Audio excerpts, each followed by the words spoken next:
importante você ter em mente se situar para prosseguir com o meu raciocínio, com a linha histórica que eu estou traçando, desenvolvendo com vocês.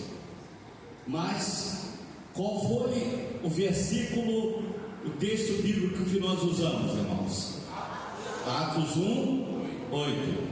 Mas recebereis a virtude que há de vir sobre vós, e ser-me-eis minhas testemunhas, tanto em Jerusalém, Samaria, Judeia e até aos confins da terra.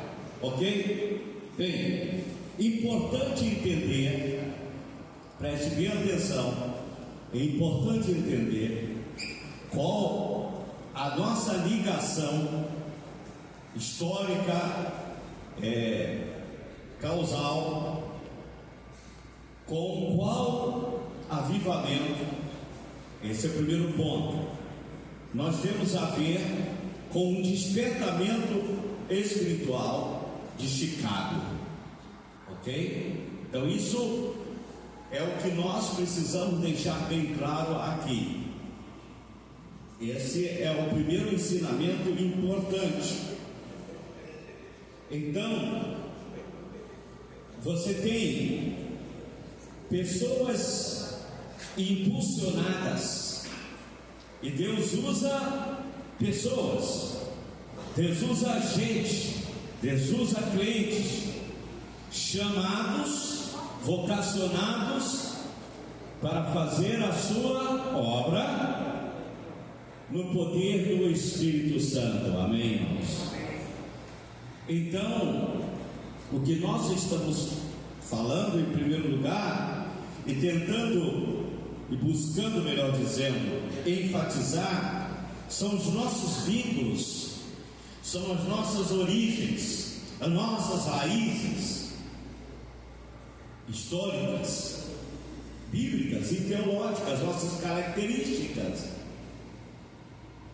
Então, é importante isso nós estudarmos em história, a nossa história, que ela vem de Atos dos Apóstolos, ela é uma continuidade. Esse é um conceito que eu enfatizo. E em segundo lugar, que Deus está usando e usou e usa pessoas para fazer a sua obra, e estamos nós aqui, nesse tempo, nesse momento, século 21, 2025, continuadores dessa obra. Bem, é preciso então entendermos esse momento lá em Chicago, que o fogo está aceso. Amém, irmãos? Amém. O fogo está aceso. Em 1902 chega um jovem da Suécia para aquela região do meio oeste, chamado Daniel Berg. Pode passar, Daniel Berg, 1902. Ele chega, batista, na Suécia. Eu já falei como era mais ou menos a situação, um pouco da situação dos batistas lá na Suécia em relação à igreja oficial. Então eles eram proscritos. Então eles foram para a América por algumas razões, sim, econômicas, de trabalho, sim, mas principalmente por liberdade religiosa, por liberdade de culto, de cultuar e por serem batistas. Daniel Berg vai para os Estados Unidos, já nascido em crente batista e convertido, e vai lá para lá e trabalha em fazendas. Ele trabalhou em várias 5 ou 6 atividades. Cuidador de cavalos, e quitandeiro, enfim, várias profissões. E ele se junta com seus conterrâneos suecos e congrega também a Igreja Batista Sueca naquela região do meio oeste. E ele então pega aquele avivamento que está lá em Chicago. Amém?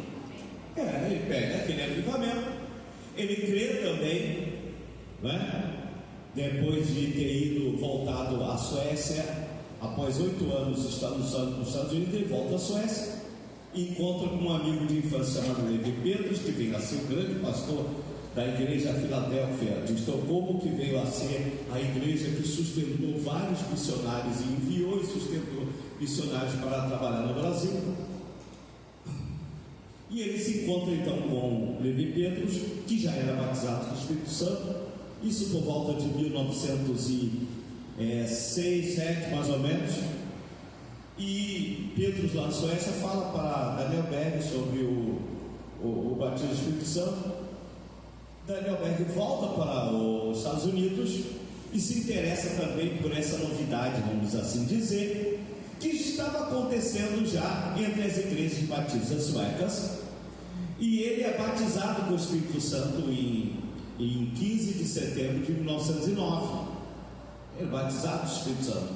Ele torna-se, vamos dizer assim, pentecostal. Por que eu falo isso? Porque esse terminologia não era usado por eles, só é hoje que nós usamos. Na verdade, o movimento pentecostal nos Estados Unidos não era chamado por esse nome, era chamado por movimento restauracionismo, da restauração dos dias apostólicos. Por isso que no início, o movimento com Charles Fox Parham, metodista americano, e com William Seymour, que veio ser o líder de Azusa, era chamado de fé apostólica, ou missão da fé apostólica, porque era a crença de que os tempos apostólicos podia acontecer nos seus dias. Então eles criam na fé apostólica, ou o evangelho pleno, que eles usavam também, eu termo, mas era uma restauração aos tempos apostólicos. Por isso eles ficaram conhecidos como do movimento do restauracionismo também, né? E então esses movimento dele, de Charles Fox Parham, era chamado de missão fé apostólica. Você vai ver mais adiante que a Assembleia de Deus em 1911, ela não começa como Assembleia de Deus, mas sim como Missão da Fé Apostólica, nome parecido com o que se usava nos Estados Unidos, por causa disso, tá? Pelo fato desses movimentos serem conhecidos por essa nomenclatura. Bem, e Daniel Berg então é batizado com o Espírito Santo. Ele chega em 1902. Em 1903, outro jovem sueco também chega aos Estados Unidos. Na verdade, ele chega no Kansas, vai se encontrar com seu tio chamado Calvin. Era o Gunavik, que foi em 1903, aos 24 anos de idade. Pode passar. Ele era jardineiro, tinha alguns cursos bíblicos na Suécia, era professor de escola dominical na igreja batista, e foi para lá, jovem, 24 anos de idade, e encontrou-se com seu tio, que já era da denominação batista sueca. Mas irmãos, em 1902, 1903, 1904, já estava começar o fogo, né? Pentecostal, vamos dizer assim, né? Nas igrejas batistas suecas. Essa chama estava acesa. Aleluia. Daniel Berg, em 1909, foi batizado no Espírito Santo. Gunavik, em 1903, chega lá. No ano seguinte, ele entra para o seminário teológico, aconselhado pela sua família e pelos seus parentes, melhor dizendo, nos Estados Unidos, e os irmãos, que ele fizesse o curso teológico. E ele ingressa no Seminário Batista Teológico de Chicago. Pena que a claridade é muito grande ali, não dá para você ver as imagens, né? Se apagar aí, mas os irmãos não dormirem, não tem problema, né? Isso. Então, ele foi estudar lá no Batista Sueco, seminário, no Morgan Park, em Chicago, na Universidade de Chicago, em 2024, 24, né? 23, agora eu estou lembrado, eu visitei todos esses, eu fui nesses locais todos, fizemos o circuito de Gunavim, Daniel Berg em Chicago, em South Bend, em Minas, vou falar mais adiante. Muito bem. 1904 até 1909, Gunavim está no seminário, fazendo teoria, estudando. Então pode mostrar aí algumas imagens dessa época. Ali está. E no final do seu curso ele fez uma monografia sobre o tabernáculo e até nós conseguimos essa monografia, foi traduzida, foi escrita à mão em sueco, e fizemos o livro pela CPAD, e a introdução, a apresentação foi escrita por mim, falando desse período dele no seminário. E eu visitei várias vezes o centro histórico da Universidade de Bethel, porque em 1919, se não me falha a memória, o seminário foi transferido para São Paulo, e hoje é uma universidade chamada em Minnesota, São Paulo, chamada Universidade de Bethel, e tem um centro histórico. Todo o acervo, todo o documento, todo o arquivo daquela época se encontra no centro histórico. Ali está a monografia do Gunavim, e toda a documentação dessa época está lá. Eu fui lá, visitei já várias vezes lá. Muito bem. E aí pode passar. Gunavim, ele conclui em 1909 ali a imagem da classe, da turma que ele se formou em 1909. Ele está em pé ali no meio, exatamente o Gunavim aqui no meio aí, tá? Essa foto é uma foto rara, né? Não foi divulgada no Brasil ainda, eu trouxe de lá, tem várias fotos, tá? Ele se formando, ok? Não existe no livros históricos, não foi publicado, só em palestra que eu mostro para vocês, né? Ok? Muito bem. E pode passar aí uma cópia do seu certificado, né, diploma, teologia. Muito bem. Então, ele terminou em 1909 o seu curso teológico. Pode passar. Muito bem. Amém? Amém. O que está acontecendo, irmãos, em Chicago, naquela época, de 1904 até 1909? Hein? O que está acontecendo, irmãos? O fogo? O fogo está aceso. Mas Gunavim está onde? Está no curso teológico. Ok? Ele tinha alguns professores. Nesse livro eu coloco os professores, alguns inclinados, fervorosos. Uns, pastor que me disse antes do intervalo, eles foram adeptos desse movimento dentro da denominação, movimento que eles chamavam de movimento das línguas. Outros não, enfim, mas a denominação se tornou-se pentecostal. Mas surgiram alguns pastores, saíram dessa denominação, se tornaram pentecostais. Mas por que isso é importante, pastor Israel? É importante porque até 1935 os batistas suecos se tornaram pentecostais, foram quem sustentaram Gunavim, Daniel Berg e outros missionários do Brasil.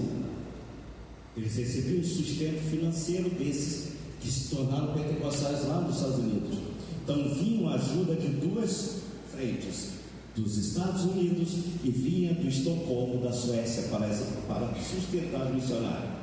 Essa história que eles passaram dificuldades, né? Você já deve ter ouvido de pregações para romantizar a história dos pioneiros. Claro, não viviam com grandes dinheiro e tal. Não era bem assim, irmãos.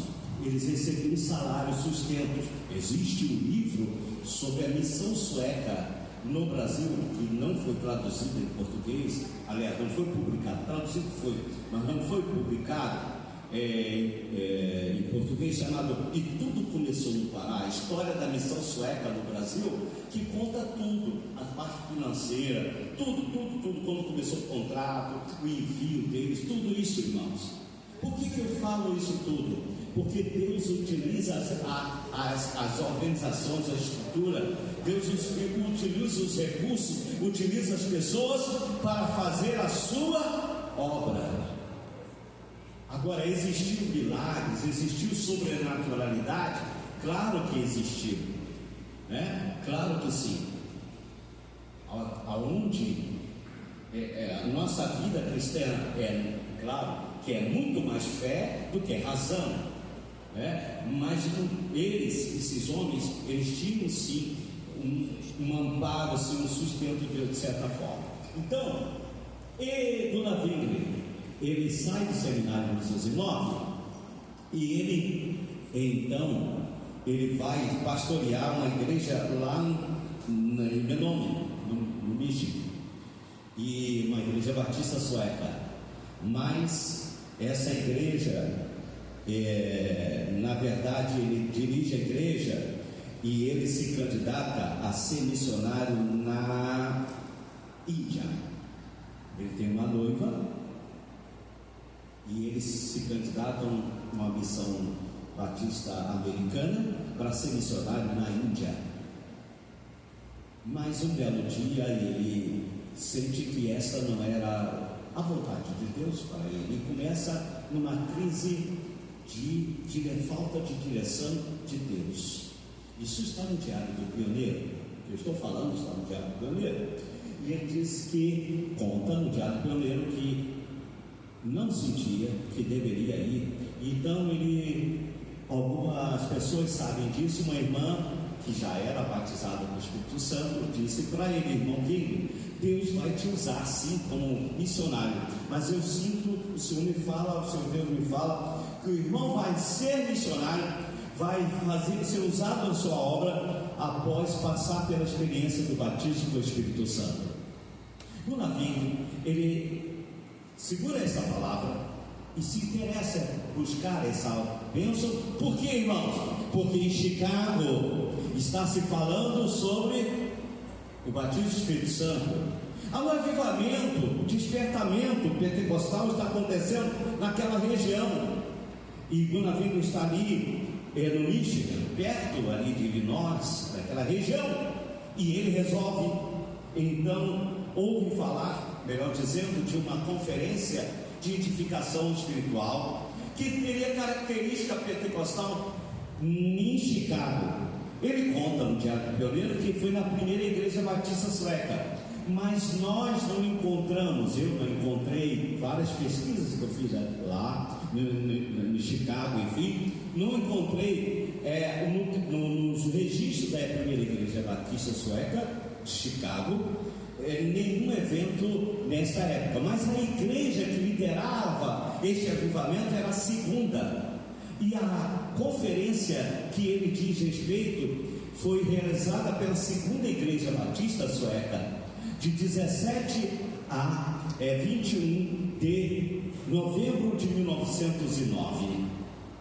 O Davi conta que ele ouve falar dessa conferência em Chicago e ele vai para lá e ele vai também buscar o batismo do Espírito Santo. Por que, irmãos? Porque estavam buscando isso, crentes e mais crentes, não somente em Chicago, mas em Indiana, naqueles estados, irmãos. Isso é muito importante você entender. É o agir do Senhor naquele momento. O navio conta que ele participa dessa conferência, mas uma conferência que começa quinta, sexta, sábado, domingo. Mas ele não é batizado com o Espírito Santo. Outras pessoas são. Mas no final dessa conferência, dessa eventos de edificação espiritual, pentecostal, enfim, ele conta que ele e outros irmãos resolvem ir para uma casa de uma família chamada Melquist, Otto Melquist, lá em Chicago. Eu visitei no ano passado esse endereço. E ele conta que lá na casa desse irmão, esse irmão era batizado do Espírito Santo, eles resolvem continuar a conferência lá, orando, vários irmãos, na segunda-feira orando, chega na terça-feira buscando, eles resolvem fazer uma vigília lá na casa do irmão Melquist. Daniel Beck está lá, né? Isso tudo está, volta aqui a tela, o slide, qual pode voltar? Isso tudo está aqui num jornal chamado A Voz do Noivo. e sueco.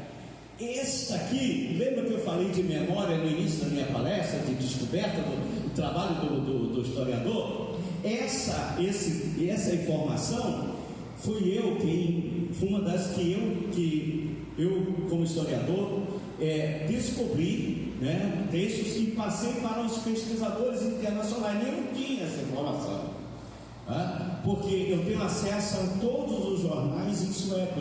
Pastor, já seria sueco? Não, alguma coisa, eu estudo até sueco, né? Mas algumas coisas eu me situo, né? Então, aqui nesse jornal, ele conta, ele faz ali, ele publica como minha experiência no batismo do Espírito Santo. Nem no seu Diário do Pioneiro, nem nos livros publicados até então, até o ano retrasado, mais ou menos, não existia essa informação. Eu descobri nesse jornal, né? Até foi publicado no Mensageiro da Paz, eu fiz uma matériazinha, né? E aí essa informação que eu estou passando é a partir desse testemunho que ele publicou, que foi publicado nesse jornal sueco, que na madrugada de segunda para terça-feira, eles orando de um irmão chamado Aomi Green, que veio a ser um grande pastor batizado do Espírito Santo. Depois ele vê um fogo aceso no peito de irmão Gunaving queimando, e nesse momento o irmão Gunaving fala em outras línguas. Aleluia, é batizado com o Espírito Santo.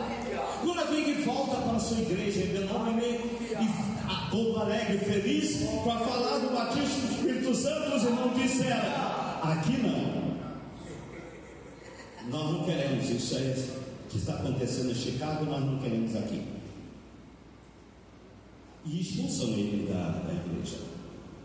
Ele desiste de ser missionário na Índia. Irmãos, corremos o risco de não ter Gunaving aqui, né? Se não fosse batizado do Espírito Santo, não é verdade? E Deus tinha outros caminhos, amém? Deus sempre tem. Bem, ele desfaz-se do noivado, porque a noiva, ele não quer mais ir para a Índia. Então ele agora é batizado com o Espírito Santo, mas não sabe o que fazer. Não tem mais pastorado, mas ele vai se juntar a todas aquelas pessoas em Chicago, porque tem um outro, além do centro que está acontecendo o avivamento dos batistas, tem um outro local que lidera o avivamento, que não é sueco, que é a missão da Avenida Norte. Pode passar? Eu acho que antes, pode passar. Retrocede, isso, para trás. William Durham, pastor William Durham. Não, então tá bom, pode deixar, eu vou me situar para frente mesmo. Eu estou adiantando para a gente entender. Pastor William Durham, americano, lidera a igreja de Missão Avenida Norte. Ele é batizado em 1907 em Azusa, ele sim, em Azusa, na Califórnia. É batizado do Espírito Santo, e a sua igreja torna-se o epicentro, o centro, a atração de outros pastores de outras denominações metodistas, presbiterianos, enfim, que aderem a eles, aceitam esse movimento. E Gunaving então vai, após Benómine, 1909, ele vai para Chicago e se junta ao William Durham. E lá ele encontra um pregador pentecostal norueguês chamado Ferdinand Alexander Sandgren. Ele pastoreava uma igreja em South Bend, na Indiana, mas ele era como vários, até mesmo no início da nossa Assembleia de Deus, os nossos pastores não eram pastor-presidente, no sentido de administrativo, de se fixar numa igreja. Eles eram mais pregadores do Evangelho. Então, na verdade, meu pai é de uma geração antiga, falecido, mas meu pai mesmo não se apresentava como pastor, mas ele se apresentava como ministro do Evangelho, ou pregador do Evangelho. Por quê? Porque o viés desses pastores eram mais de evangelistas, de desbravadores. É a fase pioneira da igreja. Na fase da pioneira da igreja é assim. A fase pioneira da igreja necessita que o pastor seja o quê?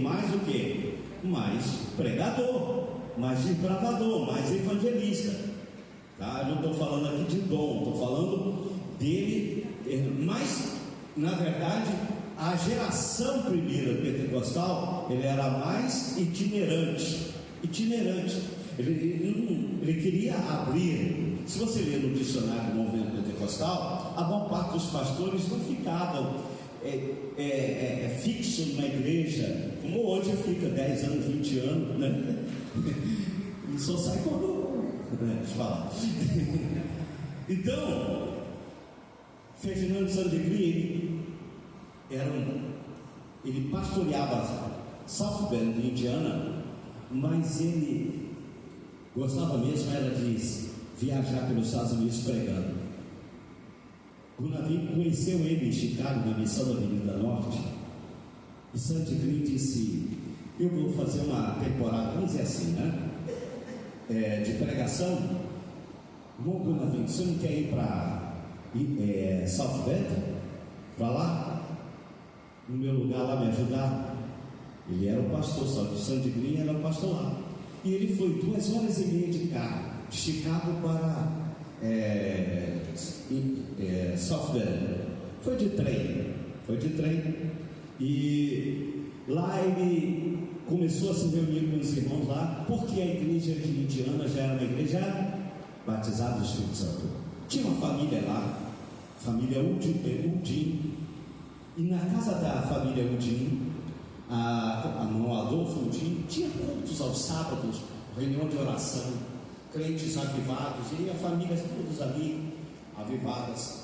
Irmão Gunavik foi para lá por volta do mês de julho de 1910, e lá ficou cooperando na igreja indiana. E até que um dia, num culto na casa do irmão Udin, Jesus usou o irmão Udin em profecia para o irmão Gunavik.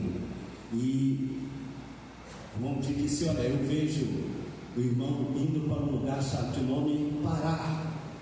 O povo fala na língua, um idioma que não é inglês, a comida é meio estranha. Ele falou tudo. Isso foi numa noite. No dia seguinte de manhã, eles foram à biblioteca da cidade e foram procurar o mapa onde ficava o Pará, e descobriram que Pará ficava no Brasil. Eu estive lá na biblioteca, né, e procurando lá, e encontrei, pode mostrar aí, olha, a biblioteca da época, volta um pouquinho, ali, um atlas de 1902, penúltima de 1910. Não existe na biblioteca. Provavelmente foi esse o atlas que Gunavik manuseou, provavelmente, porque fomos na biblioteca lá e tem um setor de obras antigas, só da época de Gunavik lá. E eu pedi a bibliotecária qual o ar mais próximo de 1910. Ela disse: este daqui, não tem outro. Então está escrito lá 2 vezes Pará no mapa do Brasil. Pará, o nome do estado, e porque é Belém do Pará, né? E na capital está escrito Pará. E então Gunavik, juntamente com o Udin, olhou: Pará é aqui no Brasil. Pronto, Deus está me chamando para a América Latina, para o Brasil. Agora ele tem a direção.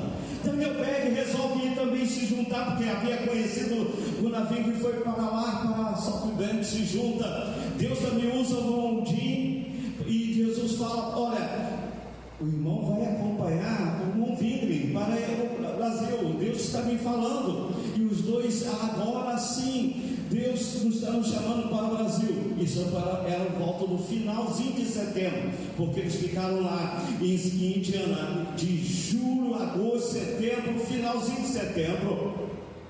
Eles voltam para Chicago dia 2 de outubro de 1910, da missão Avenida Norte. Pode passar. Ali agora pode passar. Está escrito na agenda de Gunavik, 1912. que no dia 2 de outubro fomos ordenados missionários para o Brasil pelo irmão pastor William Durham, grande líder do movimento pentecostal depois de William Seymour nos Estados Unidos. E aí eles se prepararam a partir de outubro, até que no dia 5 de novembro, em Nova York, eles pegaram o navio para o Brasil e chegaram aqui no dia 19 de novembro de 1910, em Belém do Pará, e começaram e vieram fazer o que no Brasil, irmãos? Quem acha que eles vieram fazer no Brasil? Hein? O que eles vieram fazer no Brasil? Quem acha que eles vieram fundar uma igreja no Brasil? Quem acha que eles vieram pregar o batismo do Espírito Santo no Brasil? Eles vieram pregar a mensagem do batismo do Espírito Santo. Lembra-se que eu falei de manifestação e pregação pentecostal? Gunavingre veio pregar o batismo com o Espírito Santo. Então, a missão de Gunavingre e Daniel Berg no Brasil foi pregar o batismo do Espírito Santo. Vejam bem, ele escreve no Diário do Pioneiro várias vezes que ele não omitia, ele não escondia da primeira igreja batista de Belém do Pará de que eles eram batizados com o Espírito Santo, a bênção do batismo com o Espírito Santo que Jesus derrama dons sobre a sua igreja. Então eles vieram ser pregador pentecostal. Eu acentuo isso porque isso é a nossa característica. A igreja Assembleia de Deus, ela nasceu por causa dos pregadores pentecostais, do batismo com o Espírito Santo, irmãos. Essa é a nossa história, a história da igreja. A missão de Gunavingre e Daniel Berg no Brasil não foi fundar nenhuma igreja, porque o protestantismo brasileiro são três: o protestantismo de colonial, é o protestantismo da época de Villegagnon, 1546, que é o primeiro culto que acontece no Rio de Janeiro. Depois nós temos o protestantismo, né, de imigração, né, que é aqueles que vêm aqui são imigrantes, tá? E tem o protestantismo de missão. Que é isso? E denominações como, primeiramente, os primeiros que vieram para o Brasil foram metodistas, depois os presbiterianos, batistas, que vêm abrir a sua denominação no Brasil. Mas Gunavingre e Daniel Berg, o que vieram fazer? Vieram fundar a Assembleia de Deus? Não. Vieram pregar a mensagem do batismo com o Espírito Santo. Mas, então, por que eles abriram uma igreja? Eles não abriram uma igreja. Foi obra do mover do Espírito Santo. Então, os pentecostais do início, eles não se aceitavam chamar-se denominação, mas sim um movimento do Espírito Santo. Sabiam disso? Então, é importante nós entendermos que a partir deles, eles pregam a mensagem na primeira igreja batista de Belém do Pará, e até que uns aceitam, outros não. No dia 8 de junho de 1911, numa quinta-feira, na casa da irmã Celina Albuquerque, Marcelina, juntamente com a irmã Maria de Jesus Nazaré, estão orando. Marcelina havia sido curado pela oração do Gunavingre, enfim, com uma enfermidade quase incurável, e ela é batizada, fala em línguas. Essa notícia chega ao conhecimento dos irmãos da Igreja Batista de Belém. Alguns aceitam, outros não, até que uns são expulsos de lá, em torno de 18 pessoas, e eles vão se reunir no domingo, no dia 18 de junho, na casa da irmã Celina Albuquerque, Rua Siqueiramente, Belém do Pará, e começa o culto com o Gunavingre e Daniel Berg, e começam a missão da fé apostólica, que em 1918 foi registrada como Assembleia de Deus. E aí começa pessoas crendo em várias casas, cultos, e começam a expansão na cidade de Belém do Pará, na ilha de Marajó com Daniel Berg, e até que Irmã Maria de Jesus Nazaré vai por 1914 para o Ceará, na serra de Uruburetama, e fala para os seus parentes presbiterianos sobre o batismo do Espírito Santo. Alguns creem, são batizados do Espírito Santo com a pregação dela. No Maranhão a mesma coisa, no Nordeste vem missionário, começa Otto Nelson em 1914, chega Samuel Nistan e a sua esposa em 1916, Frida Wingler em 1917, e começam a vir missionários suecos e começam a expansão no Amazonas, hoje são estado Rondônia, Amapá, eram territórios, e expande-se também pelo Nordeste. Pode passar aqui, o mapa vai se expandindo pelo Nordeste, até esse mapa é um mapa mais ou menos de 1924, 24, que a Assembleia de Deus começa a crescer com o movimento, começa a expandir, e vai crescendo. Pode passar. Até que Gunavingler, ele sente que deve vir para o sul, parte sul do Brasil. Naquela época eram duas regiões conhecidas, norte e nordeste, o norte e sul. Não era como essas 5 regiões geopolíticas nossas hoje. Tudo que era para cima era o norte, os antigos, tudo que era para baixo era o sul. Assim que os brasileiros da época dividiam o Brasil. E Gunavingler senti que era hora de vir para o sul, porque ficava no Rio de Janeiro, a capital federal, e faz em 1920 a primeira visita. E profecia de Manfrida é que lá em Belém do Pará fala para o seu esposo: a seara está madura, estou contigo, diz o Senhor, sou eu quem te envio, para que a Assembleia de Deus começasse a crescer na região, para cá, para baixo.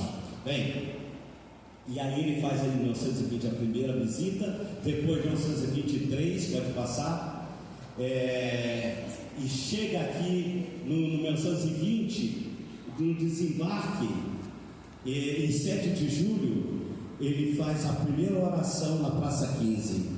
Qual foi a oração que ele fez? Deus seja misericordioso a essa cidade e me dá almas aqui batizadas no Espírito Santo. Aleluia.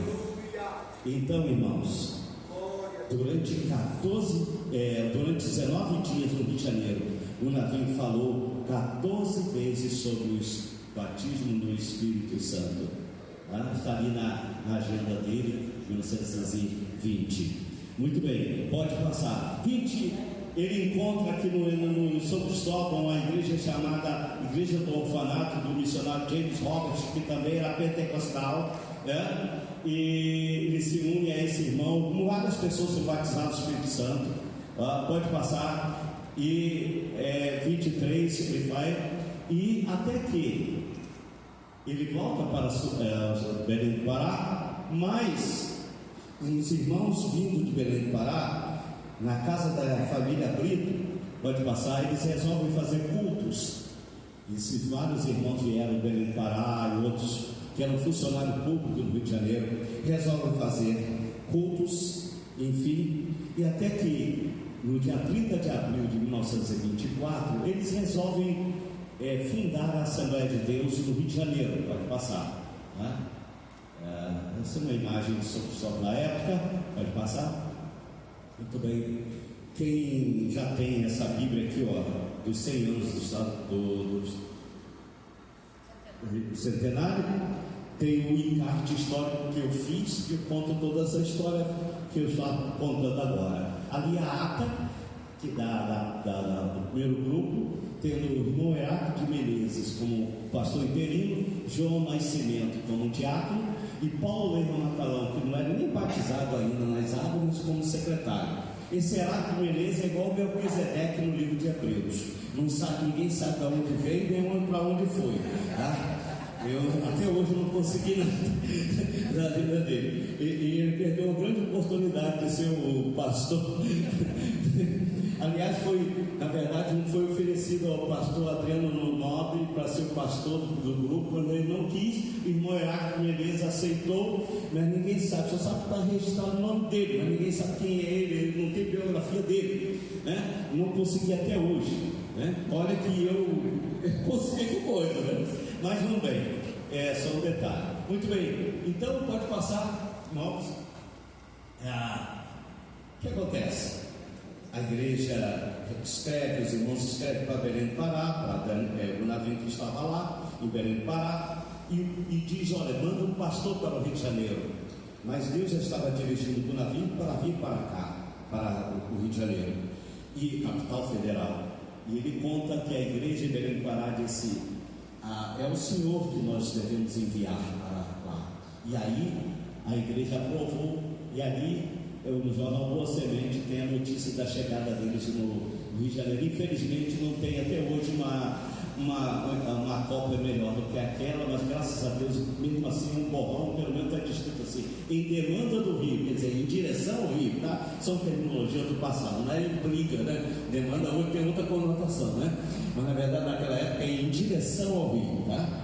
Muito bem, aí eles chegam em 3 de junho de 1924, são recebidos até que ele formaliza a fundação da Assembleia de Deus no Rio de Janeiro. Pode passar. Aí, olha, chegaram aí com 2 filhos, o Ivan e o Rubem. O Ivan eu conheci, o Rubem não, porque o pastor Rubem morreu, foi o primeiro dos filhos a falecer. Hoje não tem nenhum filho vivo, o último faleceu no ano passado, o irmão Berger.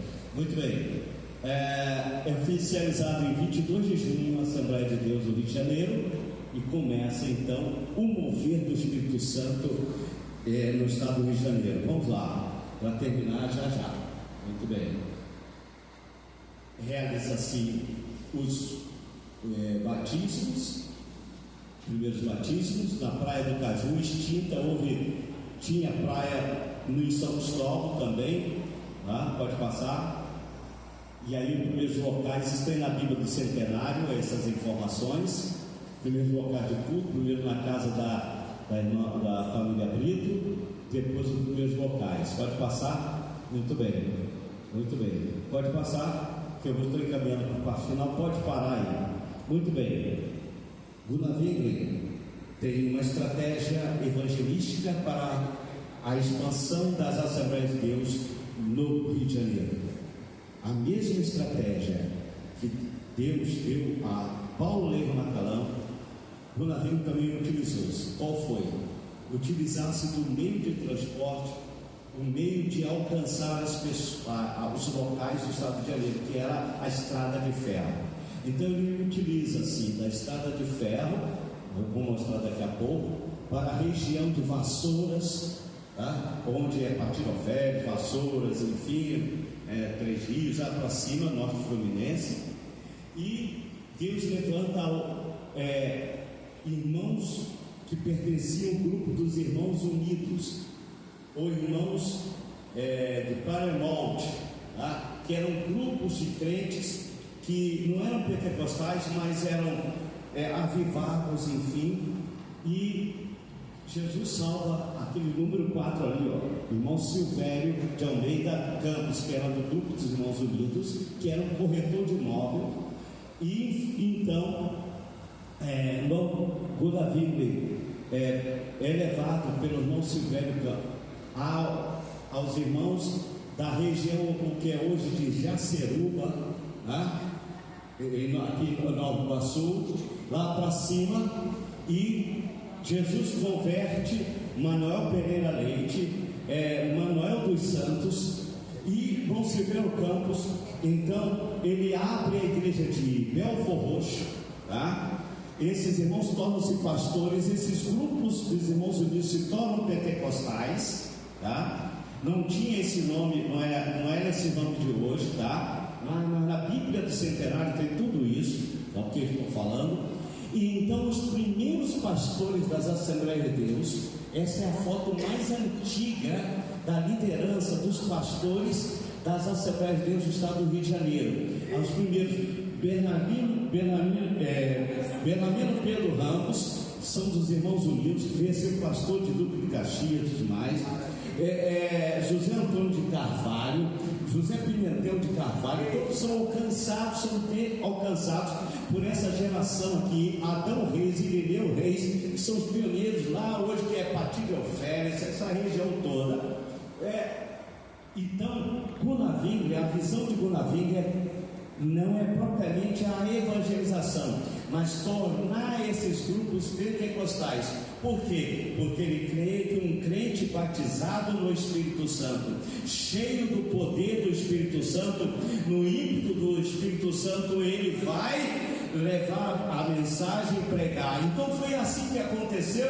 Você lendo a história das Assembleias de Deus em Emílio Conde, você vai ver que a igreja cresceu por intermédio da pregação de uma pessoa para sua família, para o seu pai, para o seu parente, para o seu primo, e ali na fazenda, naqueles lugarejos, vão surgindo igrejas e vão pedindo pastores, enfim, vai avançando. Assim começou as Assembleias de Deus, irmãos.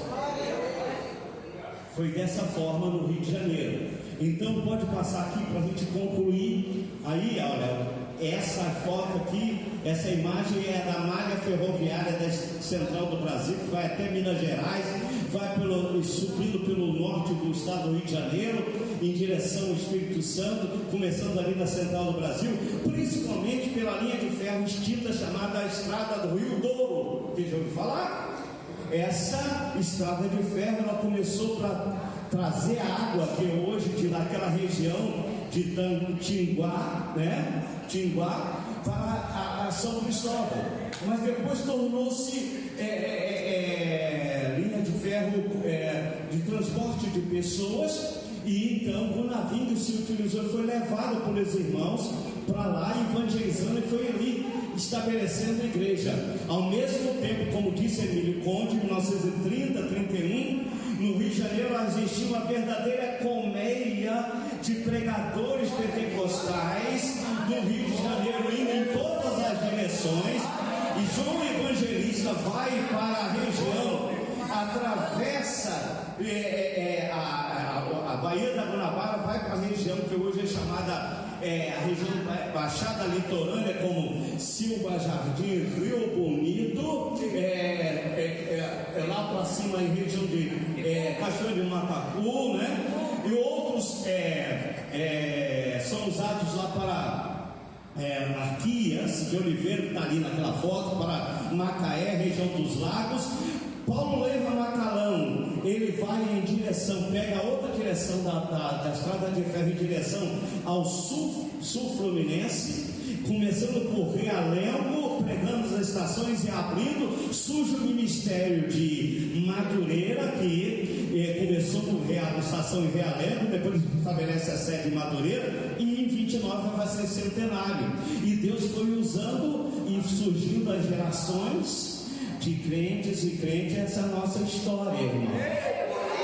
Tem muito mais informações, mas o pastor Israel precisa ir embora, porque tem uma formatura me esperando.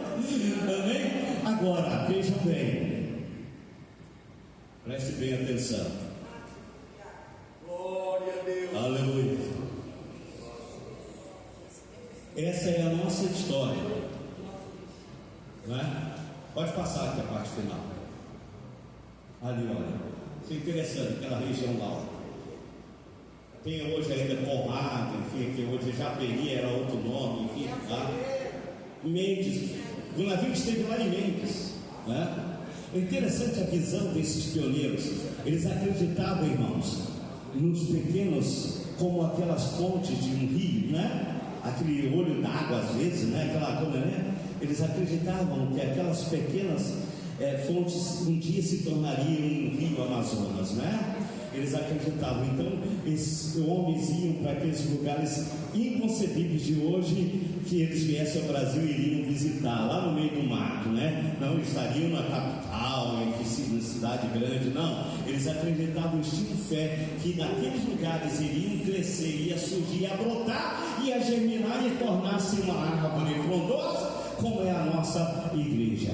Pode Bem, então, para terminar, nós precisamos enfatizar que nós continuamos crendo. Em primeiro lugar, pode passar, na continuidade, nós cremos que a bênção, o batismo do Espírito Santo ainda é para hoje e que a igreja precisa do poder do Espírito Santo, aleluia, para fazer a sua obra, a sobrenaturalidade, irmãos. Nós cremos nos milagres, nós cremos nos sinais, aleluia, e também no poder, no poder do Espírito Santo, não no poder da capacidade. Muitos estão crendo que a igreja precisa ter recursos, muita riqueza, mas o que mais a igreja precisa é do poder do Espírito Santo para fazer a sua obra. E por fim, essa é a nossa característica.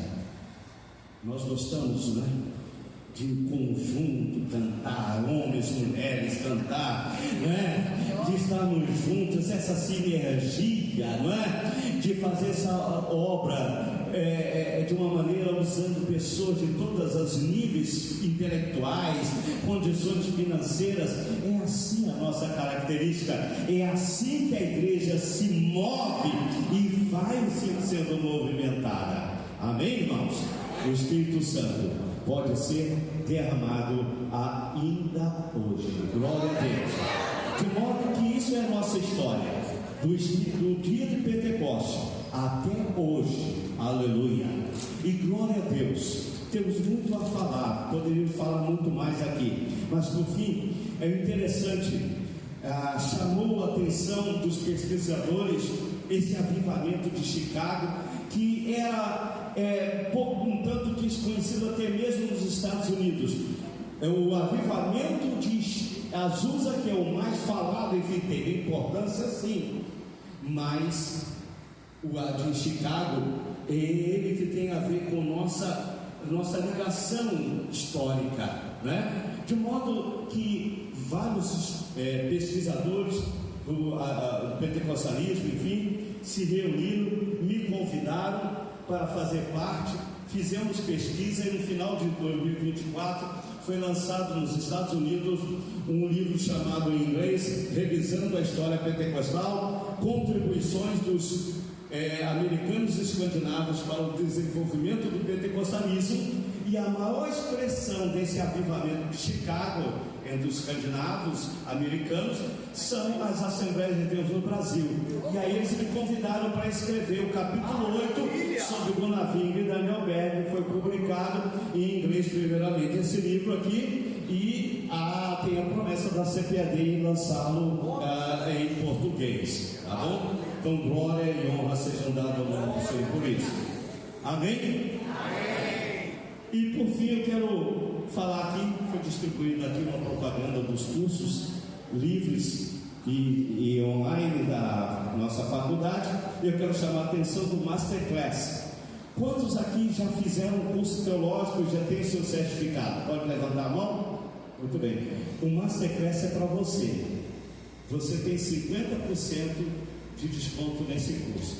Para você fazer uso desse desconto, basta você escrever entrar em contato no WhatsApp, que está aqui na propaganda, e você reivindicar o seu direito de 50%, tá? Pode falar desse simpósio aqui, pode falar que o pastor Israel mandou, tá bom? Que o coordenador lá de curso vai dar o desconto para vocês, tá bom? Deus abençoe. Amém. Eu espero ter passado um pouco aí para os irmãos, tá? Porque, conquanto eu não conto história, mas eu tenho muito assuntos e às vezes não esqueço do relógio e acho que todo mundo está interessado naquilo que eu estou falando. Amém? Deus abençoe.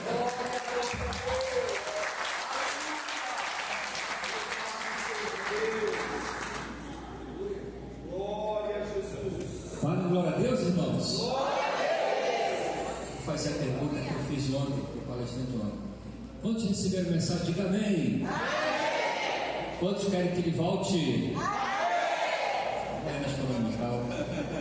Obrigado, pastor. Eu falo o seguinte, pastor, que testemunho, eu me sinto realizado, tá? Não só pela presença do nosso professor, pastor, né, pelo conteúdo, né, que nos trouxe hoje. Eu tinha 2 desejos, pastor Cláudio. Eu realizei presente o pastor Cláudio Honor de Andrade. Esteve aqui 2 vezes conosco, né, lá com o Senhor, era um desejo nosso, né, e hoje ouvir esse mestre aqui contando a história da nossa denominação, que eu digo para todos aqui, são várias igrejas aqui representadas, vocês são fruto dessa história. Todos nós aqui somos fruto dessa história. E eu agradeço de coração, pastor. Obrigado, meu. Bom, você pode aplaudir a Deus mais uma vez? Obrigado, pastor. Pastor Cláudio, por favor. Vamos combinar assim, irmãos. São, no meu relógio, são 10 para as 7, tá?